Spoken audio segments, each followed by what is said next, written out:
He's a good writer, very real, relevant, authentic, practical, and all of those things that we tend to know. And so I just want to share, we're going to talk about something, a devotional that he wrote that I'm going to share with you in just a moment. But first, I just want to say, let's be mindful. Down in Louisiana and Texas, they're calling this storm now catastrophic, as it is fastly approaching. Thousands upon thousands. I think I read something like almost 400,000 people are having to be evacuated. So it's an incredible thing, and so we need to be praying for them and praying. I hope they have overemphasized it rather than under, so that maybe it won't be as bad. But nevertheless, we need to be praying over that whole situation. So let's jump in today for our few minutes together on our Facebook Wednesday Live. So here's something that he wrote. This might be an oversimplification, but I believe the following statement is true. If Christians lived as if eternity forever were real, many of our problems would disappear. Now, I change that up a little bit. Maybe our problems wouldn't disappear. Some of them might, but at the very minimum, our perspective would change, and that would be beneficial and helpful to all of us. And so that's what we're talking about today. So here are a few points that the way forgetting about forever, okay, when we forget about forever, that we are eternal people, and earth is just a very brief stop off forever, in preparation for forever, how it complicates today. Okay, so when we forget that, how it complicates today. So here's the first one. We focus too much on self. So needless to say, we live in a selfie world where, one of the fundamentals of sin is a focus on ourself.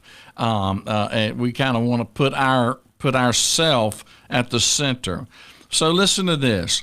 God created us to live with more in view than just the present moment's comfort, pleasure, and happiness. Quite a statement.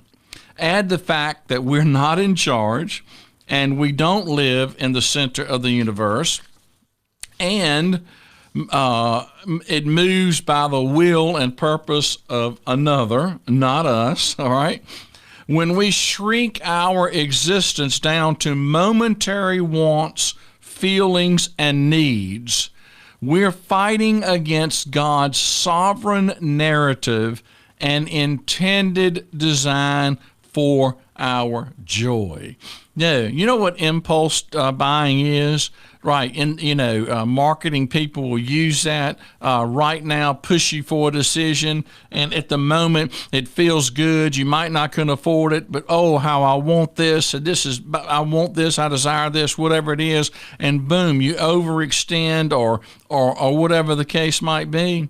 We're talking about not focusing on ourself. Number two, and I really like this one. We ask too much of people. Think about that. If we try to make today, right, our paradise, we unwittingly ask the people around us to provide that paradise for us. How tremendously unfair. They cannot give us the constant inner peace and satisfaction that we can ever only experience in eternity. It will end in disappointment, frustration, conflict, and division. So be careful. We might ask too much of people for them to make heaven on earth for us, and that is impossible. 3, we're too controlling and fearful. At some point, everyone will feel like life is passing them by. unfulfilled dreams are inescapable.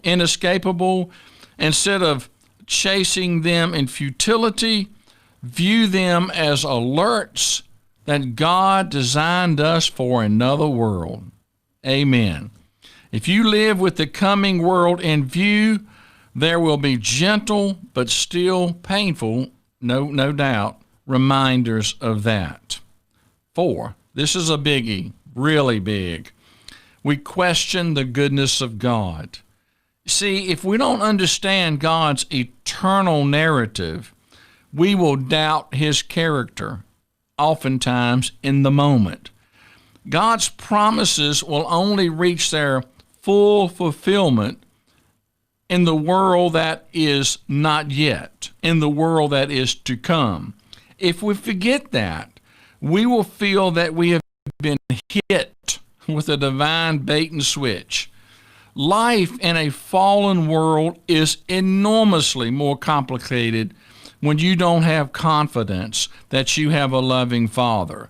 So if we can't see beside the moment of failure, of disappointment, or whatever it is, then it just further complicates life here on earth. And it'll cause us, it'll move, question the goodness of God. If we only see life in the little segments rather than in light of eternity, right? In the not yet, in the bigger picture, then we will question the goodness of God. The next one, we are more disappointed than thankful. Many of us are unthankful, not because God has failed us, not because we've suffered much, or not that the people around us have been particularly challenging to live with. But we approach life hoping that it will deliver to us things that we can only experience in eternity. That I say, yes, I wholeheartedly agree with that. So much of what we see going on is people, if we're not careful, we will scratch and claw to make heaven on earth. And we will run over people to do that. There is never going to be heaven on earth until the consummation of history. And of course we want, our founding documents say life, liberty, the pursuit of happiness. Clearly we desire that. But grumbling people don't have much joy, and they miss out on the gifts that God provides today. Okay? So that's food for thought. Number 6, we lack motivation and hope.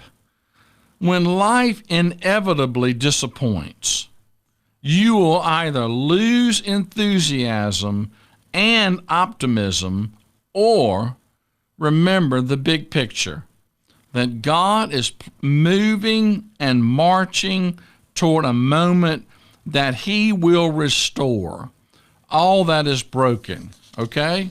Yes, life is hard, and we will experience things we never imagined, but eternity fills us with the reason to get up in the morning and to press on. Do you want to experience life to the fullest today as we wait for forever? Remember that today is never meant to make us complete. It's a preparation for our final destination. We are not living in the final chapter of the story. What is broken one day will be fixed. What has been bent will be straightened, and what has decayed will be restored.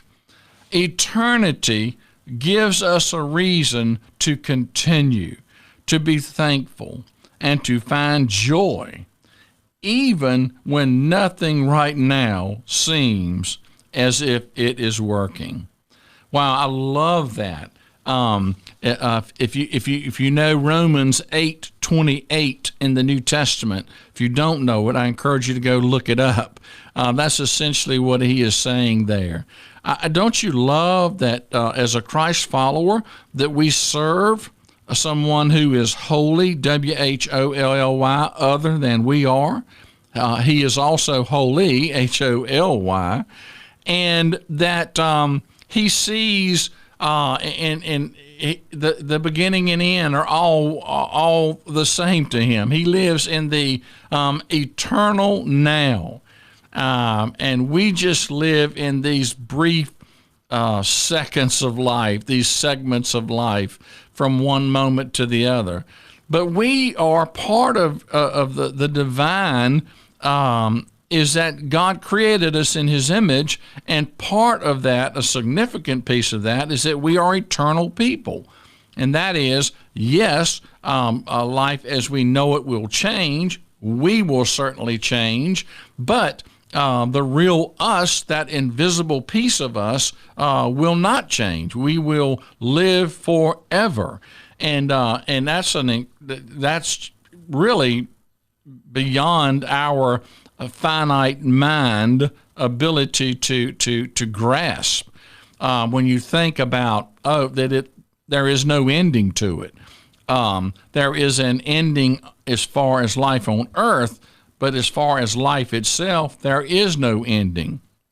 And that's a crazy good thought if you are a Christ follower. If you are not, then it is the most horrendous thought you can possibly have, knowing that.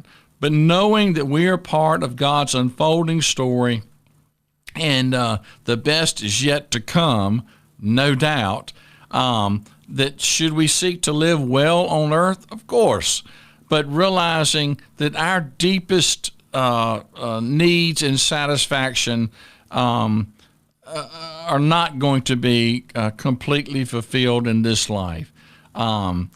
We don't expect that from ourselves. We don't expect it from other people, but that we just know that we're on an incredible journey, and we are just grateful and thankful to be on it, and for all of God's blessings in our life. So I hope that'll encourage you today, maybe give you a new perspective, remind you of a good Christ-centered perspective, bring a measure of joy and peace and hope to your life. And until we can meet again, please take